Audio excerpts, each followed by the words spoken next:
consultado fuentes judiciales, recién, me demoré un poquitito por ese mismo tema. Muy bien. O sea que tenemos información fresquita. Sí, es información que me parece que a esta altura puede ser valorada por lo siguiente. Mirá, en la causa que lleva adelante el juez Armela,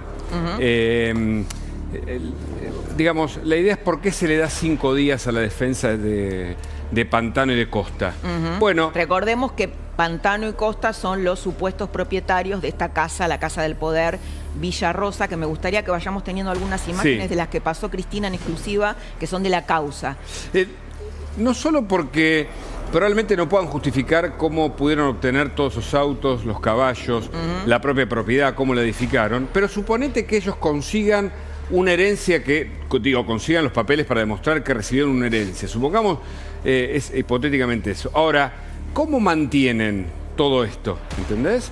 ¿Cómo mantienen no solo la expensa de este lugar, el seguro de cada uno de esos autos? Hablamos de casi 50 autos, hablamos de seguro que deben rondar un promedio de 300.000 pesos. O sea, ¿cómo tienen unos 10 millones de pesos mensuales, 15 millones de pesos mensuales? ¿Cómo lo obtienen? Entonces, cuando todo eso esté bien determinado, ¿cuál es el paso siguiente? Porque por ahora no se presentaron. No. Cuando estén consolidadas las pruebas, probablemente, y esto es mirando hacia el futuro, si es que el procedimiento se desarrolla como se prevé en este tipo de causas, que comienzan al revés. Cuando vos consultás, ¿y por qué comienzan al revés? Porque en general vos tenés una banda que ves que está cometiendo ilícito y que al final de la historia obtiene determinados bienes por los cuales lava ese dinero que obtuvo al principio. Esto empieza al revés. Sí, sí. Se destapa la olla, empieza por toda la cantidad de bienes. Igual te digo, después tenemos un corte de la nata de hace un par de años. ¿Sobre los vuelos? Exacto, sobre los vuelos de Chiquitapia. Es decir, cuando vos mirás, esto no empezó con Rosario Central. Vamos a mirar lo que decía la nata, mirá. A ver. Vamos a contar un par de cosas de Claudio Chiquitapia. El presidente de la AFA tuvo un 2019 a pleno vuelo privado. ¿De dónde saca la plata, Chiqui? Realizó 23 vuelos privados al exterior. ¿Sabes cuánto se patinó Chiqui en un añito? $1.200.000. Un palo verde en vuelos privados. En ir. No te dije que gastó eso. En el bondi se lo gastó. Bueno, este archivo, Hugo, es del 2019. Sí. Y lo tenemos, ahora seguimos, lo tenemos conectado a Federico Teijeiro, que es un periodista que ha investigado mucho esto y sobre todo el tema del avión de Chiqui, que es un avión que él usa, no sé si está a nombre de él, pero sí que está registrado. ¿Cómo está, Federico? Buenas noches. Buenas noches, Laura. ¿Cómo estás? Muy bien, muy bienvenido. Saludos a la mesa. Gracias. Bueno, el avión de Chiquitapia, vos lo investigaste mucho, ¿no? Es un avión que solo utilizaba Chiquitapia, que hizo un montón de vuelos, entre ellos Aruba, San Martín, después podemos tener en los grafiquitos. Sí, es un avión, un Gulfstream 400, es prácticamente el mismo modelo que utilizó para ir a Doha, Qatar recién y con el cual regresó hoy, y prácticamente el mismo modelo con el que viajó al sorteo del Mundial a principios de diciembre. La particularidad que tiene este avión es que tiene una matrícula que es T7, que corresponde a San Marino. Contémosle a la gente que San Marino es uno de los 5 países del mundo que no tiene aeropuerto. Es el país más antiguo del mundo, ¿no? Es del siglo III después de Cristo. Exactamente. Y la particularidad que tiene es que no tiene registros públicos, entonces no se puede saber quién es el que lo registró. Lo que sí se pudo saber es que pusieron como empresa que operaba ese avión a una compañía que tiene su sede en Asunción, en Paraguay, Paraguay Logistics Service S.A., que no se dedica al transporte de pasajeros de vuelos ejecutivos. Y además con otra particularidad, el avión estaba engarado en San Fernando, ni siquiera en Asunción. Lo que yo pude comprobar con esa investigación es que entre junio de 2023 y marzo de 2025 esa aeronave estaba a disposición del Chiquitapia. Que la gran mayoría de las veces lo utilizó él y que en muy contadas ocasiones volaron otras personas. Lo tenemos a Matías Joffe. Ahora vuelvo a vos, Federico, porque quiero que me cuentes lo de el helipuerto, ¿no? Esta casa tenía, recién las imágenes que mostramos, te lo aclaro, son imágenes que Cristina Pérez compartió de la causa. Obviamente era un dibujo y la producción hizo esto, ¿no? Está hecho con inteligencia artificial. Lo que es exclusivo es la información de lo que la casa tiene, que lo vimos hoy en La Nación Más. Matías Joffe es otro. ¿Cómo estás, Mati? ¿Cómo estás, Lau? ¿Todo bien? Dirigente de la coalición cívica, que bueno, siempre la coalición haciendo denuncias que después tienen mucha resonancia. ¿Cómo es el tema de, a ver, cómo es la relación de Achával, porque esta casa está en Pilar, con el Chiqui Tapia, y cómo es la relación, cómo interviene acá la figura de Insaurralde? Mira, primero que las conexiones entre Federico de Achával y Martín Insaurralde están dadas de hace muchísimos años, ¿no? Recordemos que la familia de Achával es una familia totalmente ligada al juego. El padre de Federico es dueño de casinos, bingos. Y Estamos también hablando del intendente de Pilar. Del intendente de Pilar. Y también están muy metidos en todo lo que es el juego online. Juego online, estamos hablando del juego, algo que está totalmente conectado con el mundo del fútbol. Hay actores que no son menores y sucesos que tuvimos en el municipio de Pilar que no fueron menores. La nueva sede de la AFA, que tanto se habló en este último tiempo, no es Ezeiza. La nueva sede de la AFA está en Pilar, en la calle Néstor Kirchner. Por ejemplo, la sede que denuncian anti IGJ, que ahora IGJ le dice no te vas a mudar hasta que no me presente los balances, no está en Ezeiza, está en Pilar, es en la calle Néstor Kirchner. ¿Enfrente de qué club? Enfrente del Real Pilar. ¿De quién es Real Pilar? César Mancilla. ¿Dónde está Real Pilar? En un predio municipal, al lado del microestadio municipal de Pilar. Entonces, ahí empezás a ver cómo todo se empieza a conectar. César Mancilla, una persona totalmente ligada al intendente de Pilar, Federico de Achával. Contanos quién es César Mancilla. César Mancilla le dicen en el municipio de Pilar, el poder detrás del poder. Es una persona que es de las más influyentes en la toma de decisión en cuanto a lo político en el entorno del intendente Achával. Y mira, te doy un dato, su hijo ha llegado a ser vicejefe de gabinete de la provincia de Buenos Aires. O sea, realmente es una persona con muchísimo poder adentro del municipio de Pilar. Este detalle no es menor. Y hay otro jugador más que entra, que es Varela, de la empresa Transur. La empresa Transur se dedica a la recolección de residuos. ¿A quién nos lleva todo esto? A Claudio Chiqui Tapia. A Chiqui Tapia y a Moyano, ¿no? Entonces ahí tenemos el juego, el fútbol y la basura, todos reunidos en un entramado que se junta en el municipio de Pilar. Yo no creo que haya sido casual que esta quinta esté en el municipio de Pilar. Hay un detalle no menor que también trascendió en los medios en el último tiempo, que es cómo está declarada esta casa dentro del municipio de Pilar, que está declarada como un baldío, o sea, tributa como si fuera un baldío. No tributa como la mansión que estamos viendo, que es con aras, con autos de colección. Sala de juego, con casino. Helipuerto. Helipuerto, que ahora nos va a contar Federico Teijeiro lo del helipuerto, quiénes viajaban ahí, los pilotos, si había más de un piloto. Entonces, yo realmente pongo un signo de pregunta si realmente el intendente Achával no conocía esta casa por dentro. Yo creería que sí, por todas las conexiones que se están demostrando. Y me llama mucho la atención cómo tributaba esta casa en el municipio de Pilar. Y además, ahí se empiezan a desprender muchas de estas cosas, ¿no? El asfalto, cómo los vecinos empiezan a marcar que el asfalto se hace hasta la entrada de la calle La Rioja en esta casa. ¿Por qué? Te pongo un puntito acá, Matías, porque me gustaría que opine Gabriel Slavinsky sobre esto y Esteban Paulón también, que es diputado por Encuentro Federal. Arrancó. Sí. No, yo no vengo siguiendo tanto como Matías el caso, que lo he visto en varios medios. Sí me parece que hace falta explicaciones y mayor transparencia, ¿no? Cuando uno ve el vínculo entre el juego analógico y el juego digital, que como bien se decía recién, tiene mucho vínculo también con el mundo del deporte, con las apuestas online, las apuestas ilegales. Vemos bienes, vemos viajes sin explicaciones, vemos una trama de poder y de muchísimo dinero. Hace falta que haya explicaciones, sobre todo porque son sectores que están cercanos al poder, ¿no? Y no tiene que haber ningún sector impune o exento de dar explicaciones.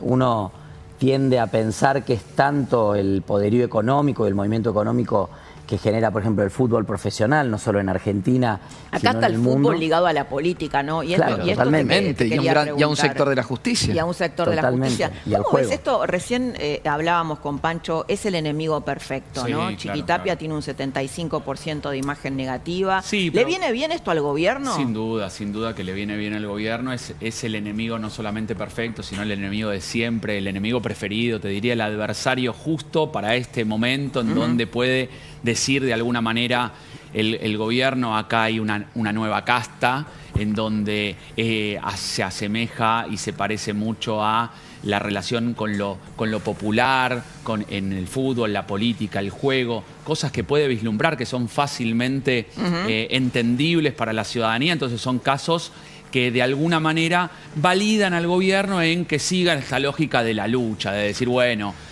sigan poniendo justicia en este camino que ustedes emprendieron para atacar a la casta de aquel momento o la política, pero en este sentido que se abre un poco más abiertamente. Me parece que el gobierno lo que más le es funcional es que encuentra un enemigo, Claro, que encuentra claro, un adversario. claro. El gobierno Y propone además un confrontación. adversario malo, ¿no? Digo, es como... Sí, el sindicalismo en ese sentido, tanto en la plaza como en este caso diciendo algo así, O sea, yo creo que tiene el todo, mensaje... tiene todas las fichas para Y creo hacer que el mensaje que está dando el gobierno es, miren, estos poderes se adueñaron de una cuestión popular que incluso creo que estuvo tapado por el triunfo en el Mundial, que se cumplieron 3 Claro, años obvio.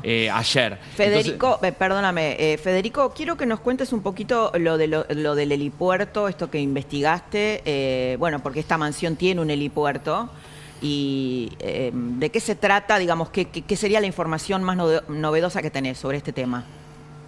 Mira, yo publiqué una investigación con imágenes satelitales sobre el terreno. Este helipuerto se construyó entre el 14 de febrero y el 11-12 de mayo, que es lo que muestran las imágenes satelitales entre esas fechas, en el cual quedó exactamente como está, pintado de verde como nosotros lo vemos.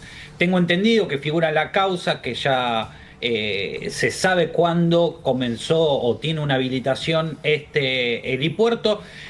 Lo que estamos todos esperando es poder vincular, digamos, algún tipo de helicóptero, aeronave y sus pasajeros a la propiedad de la misma manera que sucede con los vehículos. Yo creo que más importante que saber que el helipuerto era quiénes eran los visitantes frecuentes a esa propiedad. ¿Vos tenés esa data, yo creo que ahí Hugo? realmente va No, a te ser... estaba contando lo que es, digamos, cómo es el avance de la investigación judicial. Una vez que se pueda probar que estas dos personas no son los dueños ni pueden mantener el lugar, se las va a llamar a indagatoria. Eventualmente, La señora jubilada y el hijo Pantano. y Pantano, ¿no? Ana Lucía Costa y su hijo Pantano. Digo, para entender cómo va a funcionar la investigación judicial, porque esta parte me parece, consultar tantas fuentes, es mucho más sencilla que lo de Surfinanza, donde hay un entramado muy complejo. Así es. Y va a demorar mucho porque se tironean entre juzgados. En el contexto de esta investigación está bien circunscripto. Hay dos personas investigadas, casi digo imputado, puede ser lo mismo, pero quiero resguardar la palabra, que van a tener que explicar. Si no pueden explicarlo, eventualmente van a ser citados indagatoria cuando haya pruebas para citarlos eventualmente indagatoria. Y eventualmente después de indagatoria puede ser procesado. Y eventualmente después de ser procesado pueden ser colaboradores. Y ahí cuando... Es necesario en esta trama que haya fundamental. colaboradores. Yo Y creo el que, por juez ejemplo, Agui- la señora jubilada, que, bueno, no sabemos cómo Claro. se involucró, si el hijo le dijo... podría Mientras hablar, ¿no? tanto, Laura, para concluirte la idea, mientras tanto, entonces, si ellos no pueden probar que pagan los servicios, que tienen 10 o 20 millones de pesos todos los meses, mientras tanto, ¿a quién se apunta? Bueno, ya aparece cédula verde de auto para que el hijo de Tobillino, su mujer, empiece a manejar. Un servicio que entonces, ya se empieza a apuntar por el delito, eventualmente, de evasión y probablemente de lavado, que es el final de esta investigación. Con lo cual ahí es bastante interesante. No va a ser de un día para otro, pero va a ser lento, pero constante la investigación. Me parece que es interesante seguir ese aspecto, ese recuadro dentro de toda esta maraña donde hay multiplicidad de delitos. Sin duda, sí, sí. Perdón, me gustaría agregar algo a lo que está diciendo Hugo. A ver. El juez Aguinsky está avanzando a paso muy, muy firme y sólido. Y realmente... ¿Vos creés que lo quieren dejar avanzar? Porque digo, acá no está metido todo el establishment, toda la casta, como diría Milei. Bueno, lo que sucedió con Bruglia en el momento del allanamiento. Claramente Rafecas se topó contra algo muy grande como para que Bruglia en pleno allanamiento haya decidido apartarlo de la causa. O sea, esto no es un Estamos detalle... hablando de un camarista, del camarista que La finalmente Cámara Federal le número sacó 1. la causa a Rafecas en pleno allanamiento. En pleno allanamiento deciden apartarlo de la causa. ¿Con qué se topó Rafecas en ese momento? Y otra pregunta que me hago, de algo con que estoy viendo en el expediente, el juez está lidiando con que quienes le tienen que proporcionar la información que él requiere, no se la están dando como deberían. Bueno, por eso te digo. Entonces, no es solamente un sistema judicial que andás a ver está para poniendo... dónde dispara todo esto. Pero ¿no? claro, a ver, acá la UIF no informó a tiempo. Tuvimos la UIF que no informó, no se emitió ninguna alerta ROS. Arca también decidió, o no sé qué pasó, que se miró para otro lado y acá nadie vio que una jubilada estaba comprando un Porsche, Mercedes-Benz y todas las cosas que se compraron. Un monotributista clase G que se compró todo lo que compró. Ningún organismo del Estado advirtió que esto estaba ocurriendo. Bueno, eso cambió. Por eso, no va a ser tan pronto como la demanda periodística de la opinión pública tiene sobre el tema, pero atención, la IGJ, lo dijo hoy Vítolo acá a la tarde, manda vedores si en 20 días no responden a los informes que nunca hicieron sobre los balances, etcétera, etcétera. Mandar un vedor a la AFA, que intervenga a la AFA, del punto de vista de empezar a revisar los papeles, puede ser un primer elemento, junto con lo de la FIP, que aparte está avanzando en la investigación, más allá de lo que pasa a nivel judicial. Y es cierto, no va a ser fácil para ningún juzgado avanzar rápidamente, porque le piden algo a la policía y de repente, se demoró y no, ¿viste? O sea, se levantan los teléfonos, esto lo sabemos. Pero nosotros vamos a seguir, ¿no? Todos los días tratando el tema, porque a la gente le interesa, Laura, ¿viste? Muchísimo, además. Pero sin duda, Hugo, y además el tema de que esto esté en los medios todo el tiempo. Todo el tiempo. Creo que ya no tiene retorno Eso está la bueno. figura del Chiquitapia. O hizo que, ¿te acordás cuando fue el allanamiento de Surfinanzas? Un anónimo, un vecino, alertara sobre que en Lomas de Zamora, en la sede de Surfinanzas de Lomas de Zamora, se estaban sacando cosas y ahí aparece la tesorera de la AFA, la tesorera del Chiquitapia. Sí. Y finalmente, Micaela Sánchez. Que hay otra Sánchez, que es Daniela Sánchez. Y Micaela Sánchez, que está en ese sentido, sí, bastante complicada, digamos, porque dijo que respondía a órdenes, qué sé yo, también puede colaborar eventualmente. Entonces, es una causa donde se necesitan rápidamente pruebas, primero para eventuales procesos, para llamados indagatorios, ante el proceso, por supuesto, de procesamiento, y eventualmente para ver si hay colaboración de algunos que empiezan a contar la verdad del asunto. Pero me parece que avanza en distintos frentes. No tan rápidamente, pero va a avanzar. Federico, la última, y es, estas cosas que recién te interrumpí mientras estabas desarrollando el tema del helipuerto, y de los, ¿se puede citar a los pilotos? ¿Qué es lo que llevaban en esos helicópteros? ¿Y cuántos iban? Mira, ¿Eran muchos? Cada helipuerto del país, sea público o privado, tiene que mantener una documentación. Documentación que no apareció en el allanamiento. Por ende, no sabemos si la empresa Real Central tenía un helicóptero propio, si lo tenía para que aterrizaran otros helicópteros. Por ende, por ahora no hay aeronave para identificar y por ende tampoco hay pilotos para identificar. Sí, lo que pidió el juez es todos los movimientos que hubo en la zona para poder tratar de determinar si alguno de esos helicópteros aterrizó, poder identificar a los pilotos y poder pedir obviamente la documentación que acredite quiénes estaban como pasajeros en esos vuelos. Bueno, eso es muy importante, como también saber a quién, en todos estos autos de lujo que se encontraron, quiénes son, a nombre de qué empresa de seguros estaban, o si tenían cédula verde, quién tenía cédula azul para poder manejarlos, más allá de que sean propietarios o no. ¿Quién pagaba el telepase? ¿Quién pagaba el telepase? Federico, yo creo que es más importante porque los pasajeros te van a determinar quiénes visitaban, porque hay gente que hoy por hoy, entre comillas, duerme tranquila porque no está directamente relacionada con Real Central ni con ninguna de estas personas, pero que era visitante o visitaba la propiedad. Esas personas podrían empezar a aparecer si se conoce alguno de todos estos datos. En esta trama tan oscura siempre aparecen los traicionados, los que quedaron afuera, los que no cobraron. Federico, te agradecemos mucho. Federico Teijeiro, periodista especializado, bueno, que ha analizado mucho estos temas. ¿No te pasa, Hugo, que apenas pisás un aeropuerto te sentís diferente?